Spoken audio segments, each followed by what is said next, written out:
नमस्कार, बहुत स्वागत है आपका। मैं हूं रीनू।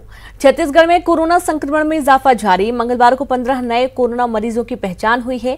प्रदेश में कुल मरीजों की संख्या बढ़कर 564 हो चुकी है। प्रदेश में एक्टिव मरीजों का आंकड़ा 433 है। कोरोना को मात देने वालों की संख्या 130 है।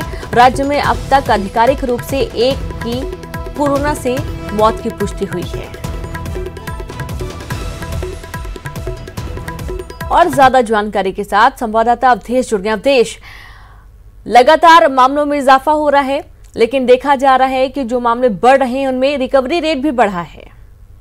बिल्कुल, रिकवरी रेट भी बढ़ा है कि कल जिस तरह से 15 नए मरीजों की पुष्टि हुई, उसमें 9 मरीज ऐसे भी शामिल हुए जो कल रिकवर कर गए, जिन्हों कल डिस्चार्ज कर दिया गया। तो ये कहा जा सकता है कि नए मरीजों का मिलना और उसके बाद पुराने मरीजों का डिस्चार्ज होना, आंकड़े लगभग एक बराबर ही चल रहे हैं। लेकिन सबसे बड़ी बात रीनू ये है कि मुंगेली और जसपुर, ये 2 ऐसे जिले बनते जा रहे हैं जो हॉटस्पॉट की श्रेणी में आने की ओर अग्रसर है, क्योंकि मुंगेली में 100 के करीब आंकड़ा पहुंचने वाला है, जसपुर में 50 के करीब आंकड़ा पहुंचने वाला है और रोज वहां पे नए मरीजों की पुष्टि हो रही है।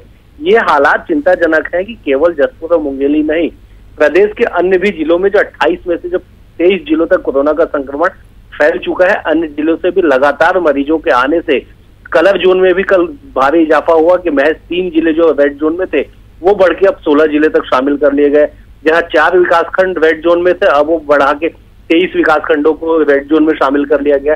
तो धीरे धीरे जो कोरोना का संक्रमण है वो पूरे छत्तीसगढ़ को अपनी चपेट में लेता जा रहा है। बस्तर संभाग के महज 5 जिले ही इससे अभी तक अछूते हैं।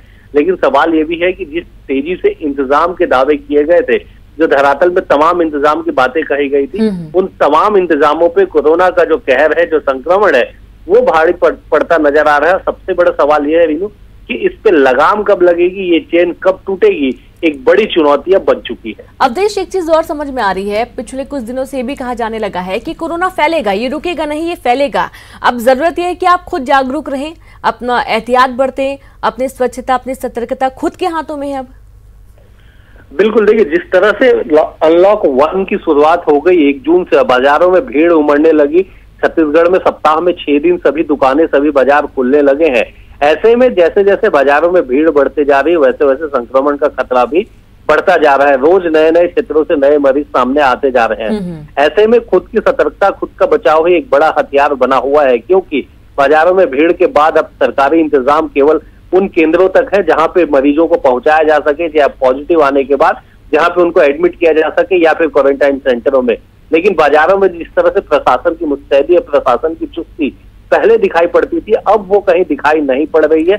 इसलिए बार बार ये अपील की जा रही है लोगों से, और सरकार के द्वारा, अलग अलग संगठनों के द्वारा। न्यूज 18 भी अपने दर्शकों से यही अपील करती है कि अपनी सतर्कता खुद ही बरतनी होगी, तभी जाके इससे बचा जा सकता है। और सबसे बड़ी बात ये कि कोरोना जो वॉरियर्स है वो जब तक खुद नहीं बचेंगे तब तक दूसरे को कैसे बचाएंगे, क्योंकि लगातार ऐसे लोग भी संक्रमित होते जा रहे हैं जो इसमें एक योद्धा के रूप में धरातल पे काम कर रहे हैं। बिल्कुल, शुक्रिया अवधेश आपका तमाम जानकारी के लिए। तो खुद ही सतर्कता बरतनी होगी। लॉकडाउन अनलॉक होने के बाद से अब जो परेशानियां वो तेजी से बढ़ेंगी, मामले भी सामने आएंगे। प्रवासी मजदूरों का आना जाना लगा हुआ है और इसके चलते कोरोना के आंकड़ों में इजाफा तय है। छत्तीसगढ़ में आज से सिटी बसें चलेंगी। अनलॉक 1 की जारी गाइडलाइन में के तहत छत्तीसगढ़ में मंगलवार से सिटी बसों का परिचालन होना था, लेकिन बसों को चलाने संबंधी आदेश देर से मिलने के चलते बसों के परिचालन पर संशय की स्थिति बनी हुई थी। बता दें कि रायपुर सहित पूरे प्रदेश में मंगलवार से 378 सिटी बसों के परिचालन को हरी झंडी दी गई थी, जिसमें सोशल डिस्टेंसिंग के साथ साथ दूसरे जिलों में यात्रा करने के लिए ई पास का अनिवार्य किया गया है। अब आज से सिटी बसें शुरू हो जाएंगी। सहयोगी ममता जुड़ गई हैं। ममता, आज से सिटी बसों की शुरुआत हो रही है। जाहिर तौर पर बड़ी संख्या में जो आबादी है उनको एक बड़ी राहत मिलेगी अपने घर तक पहुंचने के लिए।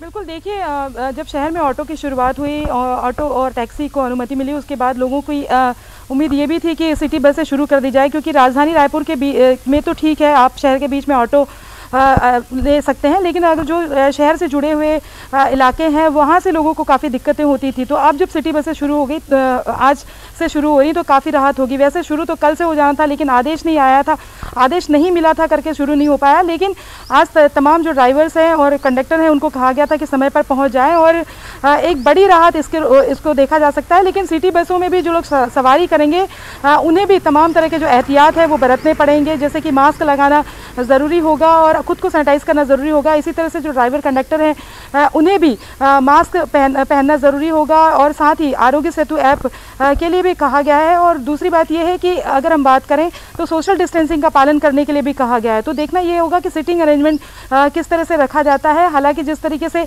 शहर में हम देख रहे हैं कि लगातार लोग इस बात को लेकर बेपरवाह हो रहे हैं, और दूसरी बात जिनके ऊपर जिम्मेदारी है वो लोग भी इस तरह से बेपरवाह नजर आ रहे हैं। तो देखना ये होगा कि सिटी बसों के भीतर किस तरीके से लोग सोशल डिस्टेंसिंग का पालन कर पाते हैं, और मास्क वगैरह को लेकर किस तरह की चीज़ें होती है। अक्सर ये देखा गया है कि बसों के अंदर लोग गंदगी भी करते हैं, तो क्या इसको लेकर भी लोग समझदारी दिखाते हैं, यानी ये भी देखने वाली बात होगी। जी बिल्कुल ममता, ये बहुत सही बात बोली आपने। और लॉकडाउन अनलॉक होने के बाद ऐसा लगने लगा है, लोग ये समझने लगे कि लॉकडाउन पूरी तरीके से खुल गया है, यानी कि लॉकडाउन खुला मतलब कोरोना भी खत्म हो चुका है। लेकिन ये जागरूकता की जरूरत है अभी ममता, कि अभी भी बिल्कुल वैसे नियमों का पालन करना चाहिए, करना होगा जैसा कि लॉकडाउन के दौरान किया जा रहा था। बिल्कुल, देखिए जब कोरोना का मरीज मिलना शुरू हुआ था, अगर हम बात करें राजधानी रायपुर में मिला, उसके बाद से ये भी इस बात को लेकर भी कड़ाई कर दी गई थी कि आप सार्वजनिक जगहों पे थूकेंगे नहीं। उसके साथ ही अगर हम बात करें तो धीरे धीरे जैसे भीड़ बढ़ने लगी, लोग अपनी पुरानी आदतों पे आने लगे हैं, क्योंकि लोगों को ये लगने लगा, जिस तरह से हमने देखा था बाजारों की भी तस्वीर दिखाई थी, लोग बिना मास्क के घूम रहे हैं, सोशल डिस्टेंसिंग का पालन नहीं कर रहे हैं, जगह जगह थूक रहे हैं, तमाम तरह की चीज़ें हैं। लोगों के दिमाग में ये आ गया है, कहीं ना कहीं वो इस बात को लेकर बेपरवाह हो रहे हैं। एक तरफ मामले लगातार बढ़ रहे हैं, एक तरफ मामले डरा रहे हैं, दूसरी तरफ अगर हम बात करें तो लोगों को देखकर ऐसा लगता है कि जैसे वो ये मान करके चल रहे हैं कि जो छूट मिल रही है इसका मतलब ये है कि कोरोना के संक्रमण का दर खत्म हो गया है या कोरोना चला गया है।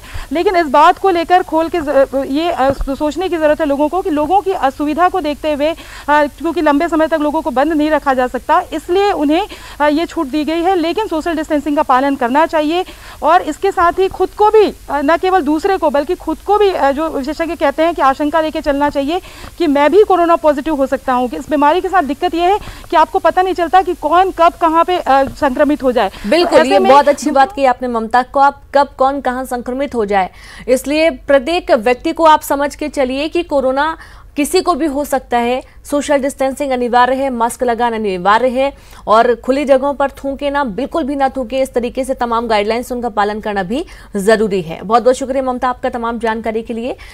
अगली खबर का रुख करते हैं। विष्णुदेव साय को छत्तीसगढ़ का प्रदेश बीजेपी अध्यक्ष नियुक्त किया गया। छत्तीसगढ़ बीजेपी की तीसरी बार कमान मिलने के बाद जशपुर में विष्णुदेव साय ने अपनी मां के पैर छूकर आशीर्वाद लिया। विष्णुदेव साय ने न्यूज 18 से प्रदेश में कांग्रेस सरकार की विफलताओं पर प्रहार किया। साथ ही मोदी सरकार की कल्याणकारी योजनाओं के साथ ही प्रदेश सरकार में फिर से वापसी करने का दावा किया गया। वहीं बीजेपी ने भी साय के नेतृत्व में एक बार फिर से वापसी का दावा किया है।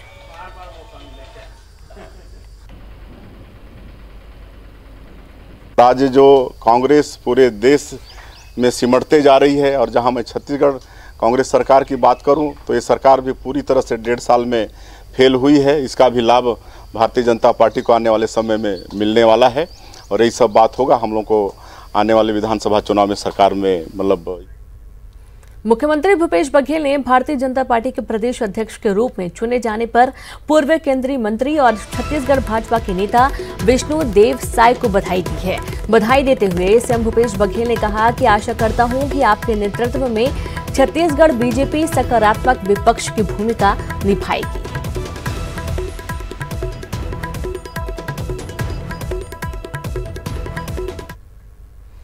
केंद्र सरकार द्वारा धान के समर्थन मूल्य में 53 रुपए की वृद्धि पर कृषि मंत्री ने जमकर निशाना साधा। समर्थन मूल्य में केवल 53 रुपए की वृद्धि को उन्होंने किसानों के खिलाफ वादा खिलाफी और उनका अपमान बताया। रविंद्र चौबे ने कहा कि केंद्र सरकार ने 1 रुपए की रियायत भी किसानों को नहीं दी। यह 53 रुपए की वृद्धि देश भर में किसानों का अपमान है। केंद्र सरकार खुद क्वारंटाइन से बाहर नहीं आ पा रही है, और पूर्व सीएम रमन सिंह पर भी चौबे ने निशाना साधा। 53 रुपया, केवल 53 रुपया का इजाफा कर सपोर्ट प्राइस में ये कहा जा रहा है कि स्वामीनाथन आयोग के रिपोर्ट के मुताबिक किसानों को धान की कीमत दी जा रही है। पिछले साल की तुलना में 3 रुपया की वृद्धि।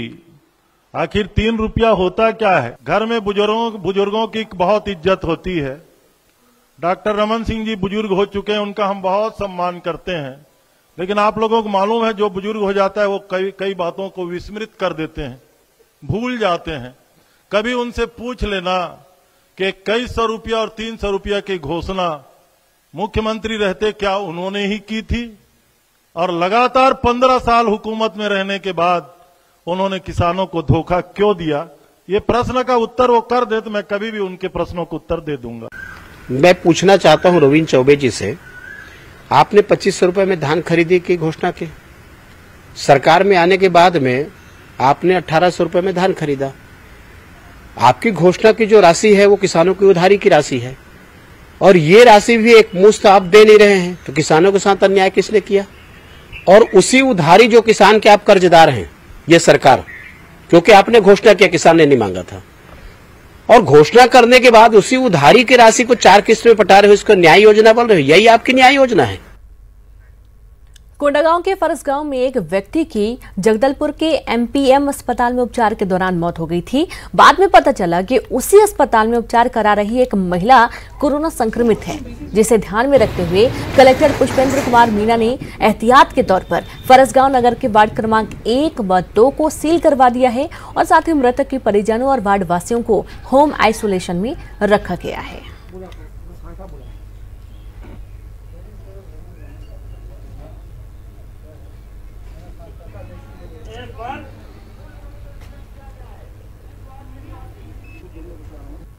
फरसगांव ब्लॉक में एक व्यक्ति की अभी मृत्यु हुई है। डॉक्टर्स बता रहे हैं कि मल्टीपल ऑर्गन फेलियर का केस है, पर एहतियाती तौर पर, क्योंकि उनकी कोरोना की भी रिपोर्ट आई नहीं है, और तो एहतियाती के तौर पर सावधानी बरतते हुए हमने उनके कॉन्टैक्ट ट्रेसिंग करते हुए जो रिश्तेदार और परिवार है उनको हमने होम आइसोलेशन में डाल दिया है, और उस ब्लॉक और उस वार्ड को हमने सील कर दिया है। अगर रिपोर्ट नेगेटिव मिलती है तो हम वार्ड को ओपन कर देंगे। सावधानी इसलिए बरत रहे हैं क्योंकि इनकी जो ये जगदलपुर के अस्पताल में भर्ती थे, जिसको भी सील किया गया है क्योंकि वहाँ पर कोरोना पॉजिटिव केसेस निकले हैं, इसलिए हम इसमें सावधानी बरत रहे हैं। कोरबा में न्यूज 18 की खबर का बड़ा असर हुआ है। दरअसल कोरोना वायरस को रोकने के लिए बाहर से आए श्रमिकों व अन्य लोगों के ठहरने के लिए क्वारंटाइन सेंटर बनाए गए थे, जिनके संचालन हेतु बीएन दिवाकर को प्रभारी अधिकारी का दायित्व सौंपा गया था।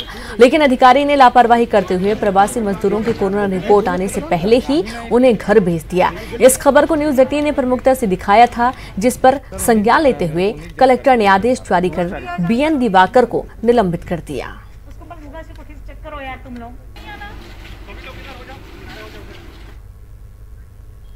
प्रदेश में कोरोना का पहला हॉटस्पॉट बने कटघोरा क्षेत्र बफर जोन से 2 महीने बाद एक 23 वर्षीय महिला कोरोना पॉजिटिव पाई गई है। आपको बता दें कि इसी वार्ड से 28 जमाती कोरोना संक्रमित पाए गए थे। अब 2 महीने बाद अचानक से महिला के कोरोना संक्रमित पाए जाने पर प्रशासन और स्वास्थ्य विभाग में हड़कंप मचा हुआ है। जानकारी में महिला की कोई ट्रेवल हिस्ट्री नहीं है। परिवार में कुल 8 सदस्य हैं, जिन्हें होम आइसोलेट किया गया है। घूम जाना था। हाँ भैया, कोरोना कटघोरा में अंता की ओर था, लेकिन जो हमारा बफर जोन था, जो पहले कंटेनमेंट बनाए थे, उसमें कोर जोन में जितने सैंपल लिए सब निगेटिव आए हैं। इसी के तहत रैंडम सैंपलिंग कंटिन्यू चल ही रहा था कि कहीं और किसी के थ्रू या कोई आने जाने के थ्रू स्प्रेड ना हो गया हो बोल के। तो अभी 23 तारीख को जो सैंपल रैंडम सैंपल लिया गया था, उसमें एक पॉजिटिव आया है, जिसका आज पुष्टिकरण करके उसको एम्बुलेंस से कोविड हॉस्पिटल शिफ्ट कर दिया गया है।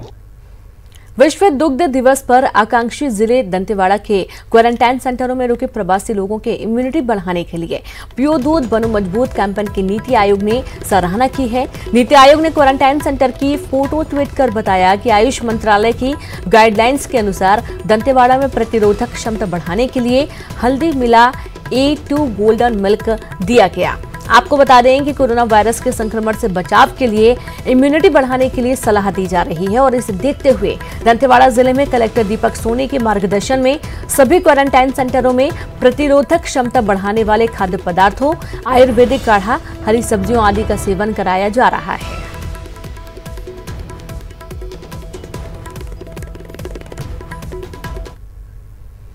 महिला बाल विकास और समाज कल्याण मंत्री अनिला भेड़िया, पंचायत और ग्रामीण विकास मंत्री टीएस सिंहदेव ने बालोद जिले के 12 गांव के लिए विकास परियोजना का डिजिटल शुभारंभ किया।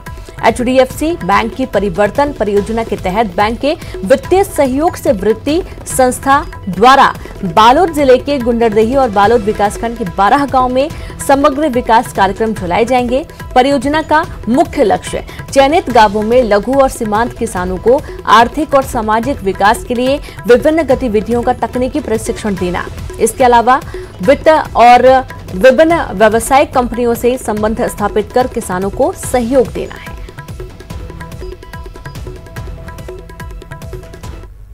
और एक छोटा सा ब्रेक, जल्द हाजिर होंगे। ब्रेक के बाद एक बार फिर से आप सभी का स्वागत है। जगदलपुर के अंबेडकर वार्ड में एक युवती के कोरोना पॉजिटिव पाए जाने के बाद युवती की हिस्ट्री को देखते हुए उन इलाकों को जिला प्रशासन ने कंटेनमेंट जोन घोषित कर दिया है। बताया जा रहा है कि युवती सिकलिन की बीमारी से पीड़ित थी।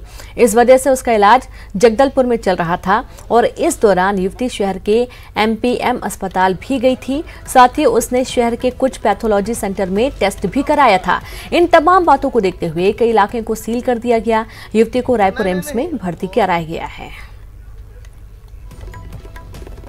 तिरंगा वार्ड में भी जो है कंटेनमेंट जोन बनाया गया है। पूरे एरिया को अभी सील किया गया है और लोगों के जो है आवाजाही को जो है उसमें प्रतिबंधित किया गया है। जगदलपुर में कल कोरोना का जो केस आया, ये निश्चित तौर पर हम सब लोगों के लिए चिंता का विषय है, क्योंकि ये मामला आ चुका है। आने के बाद प्रशासन ने तत्काल संज्ञान में लिया, तुरंत उस एरिया को सील किया और जो पेशेंट है उसको तत्काल क्वारंटाइन की स्थिति बनाई। जगदलपुर शहर के अंबेडकर वार्ड के तिरंगा चौक में रहने वाली एक युवती के कोरोना पॉजिटिव पाए जाने के बाद इलाके को सील किया गया। इलाके में बड़ी संख्या में पुलिस बल की तैनाती की गई। नगर निगम आयुक्त सहित सीएसपी ने इलाके का दौरा करने के साथ ही जानकारी ली और कलेक्टर रजत बंसल ने अपना एक ऑडियो संदेश जारी किया, जिसमें उन्होंने युवती के कोरोना पॉजिटिव पाए जाने की पुष्टि की है।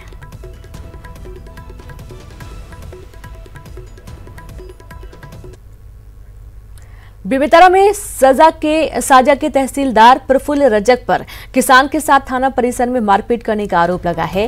पीड़ित किसान ने इसकी शिकायत कलेक्टर से की। किसान की शिकायत पर कलेक्टर ने तहसीलदार को नोटिस जारी कर 3 दिन में जवाब मांगा है। बुलवाइस कोतवाल के जरिए से तो मैं आया आवत रहे तो तहसीलदार जाते कहा करे तो वापसी वो मैं आधा भी मिला, वापसी वो रिटर्न बस जब पछली गया आया मैं उतरे जस्ट हम लोग घसीटे लेके मारपीट करके कपड़ा उपड़ा को पूरा ऐसे कर दिया। खून उनको पूरा नाक कान फूट गया। शिकायत करेगा अभी?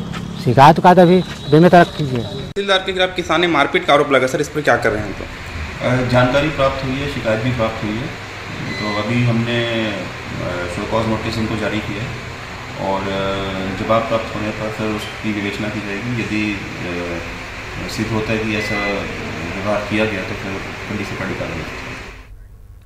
धमतरी पुलिस ने 2 हीरा तस्करों को गिरफ्तार किया। पुलिस ने हीरा तस्करों से 5 लाख कीमत के 41 हीरे जब्त किए हैं। देवबो खदान से हीरा चुराकर ये तस्कर धमतरी में ग्राहक की तलाश में थे, तभी पुलिस के हत्थे चढ़ गए। पुलिस के मुताबिक एक तस्कर गरियाबंद और दूसरा नगरी का रहने वाला है। पुलिस दोनों हीरा तस्करों से पूछताछ कर रही है।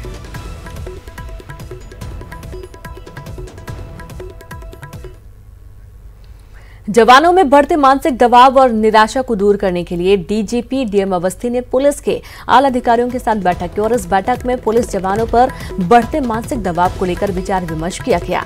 पीएचक्यू में आयोजित बैठक में मनोचिकित्सक भी मौजूद रहे। दरअसल नक्सल मोर्चे पर तैनात जवान बड़ी संख्या में आत्महत्या जैसा कदम उठा लेते हैं, जिसके बाद सीएम भूपेश बघेल ने डीजीपी को इस विषय में कारगर उपाय करने के निर्देश दिए थे। मंत्री जी की आकांक्षा के अनुरूप उद्देश्य ये है कि हमारा कोई भी जवान ना तो आत्महत्या करे और ना वो इस प्रकार की गतिविधियों में प्रवृत्त हो। उसके अंदर जो अवसाद है, और यदि है तो प्रोफेशनल डॉक्टर्स की, साइकियाट्रिस्ट की मदद ले जा करके उसको ट्रीटमेंट भी कराएं, ऐसी व्यवस्था। लॉकडाउन के बाद से बिलासपुर शहर में स्वर्गवासी हुए लोगों की अस्थियां गंगा में विसर्जन नहीं हो पा रही थी और उनकी अस्थियां मुक्तिधाम में रखी हुई थी, जिसे देखते हुए मुख्यमंत्री भूपेश बघेल की ओर से अस्थि कलश यात्रा की योजना बनाई गई है। मंगलवार को कांग्रेस भवन से प्रयागराज के लिए 2 श्रद्धांजलि वाहन रवाना हुए हैं, जिनमें 36 से अधिक लोग अपने स्वर्गवासी परिजनों की अस्थियां लेकर प्रयागराज के लिए रवाना हुए।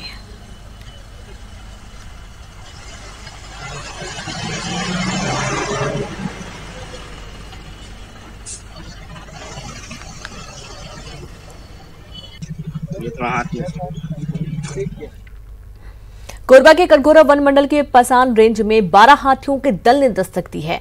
मरवाई वन मंडल में से यह दल सोमवार की रात को पसान रेंज में प्रवेश किया। दल में 12 हाथियां और एक बच्चा शामिल है। वन विभाग की टीम हाथियों पर निगरानी रखे हुए है, साथ ही ग्राम वासियों को सतर्क रहने की सलाह दे रहे हैं। वहीं हाथियों के दस्तक से ग्रामीणों में दहशत का माहौल बना हुआ है।